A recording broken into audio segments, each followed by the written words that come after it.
Today at the president's big deal foreign policy, national security, civil liberties speech, an activist who has been a thorn in the side of two White Houses now, Medea Benjamin from Code Pink, she willed into existence that rarest of things in presidential speeches, an unscripted moment. So today, once again, today, these desperate people. I'm about to address it, ma'am, but you got to let me speak. I'm about to address it. Commander-in-Chief. Let me address it. Close Guantanamo today. Why don't you let me address it, ma'am? Those 86 prisoners. Why don't you sit down and I will tell you exactly what I'm going to do. President at first seemingly flustered by the interruption, sort of. But then nobody quite knew how it was going to end because the heckling did not stop. She stopped for a second, but then she interrupted the president again and again and again, and eventually he just let her speak. How about Abdul Rahman al-Awlaki, 16-year-old When we went, is that the way we treat a 16-year-old he went Why on was he to, killed?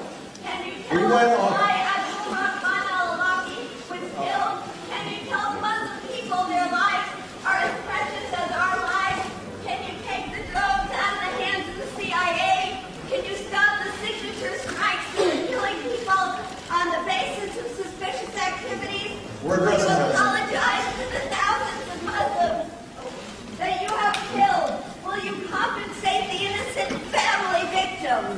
That will make us safer here at home.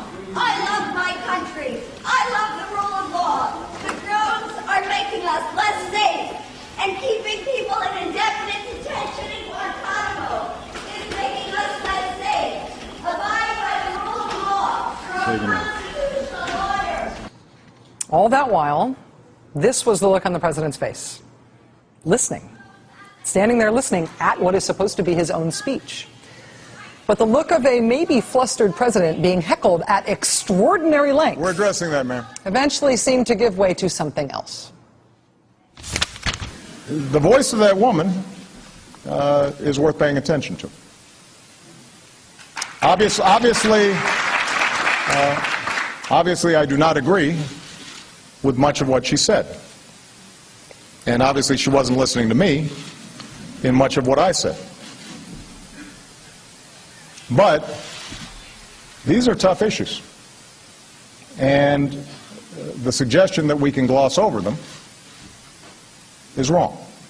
The activists at Code Pink and Medea Benjamin are not trying to make friends. They are out to be disruptive to those with whom they disagree.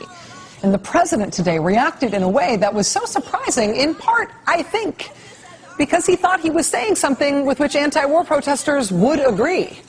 Essentially, the moment there was, hey, stop interrupting me and you might like what you're hearing.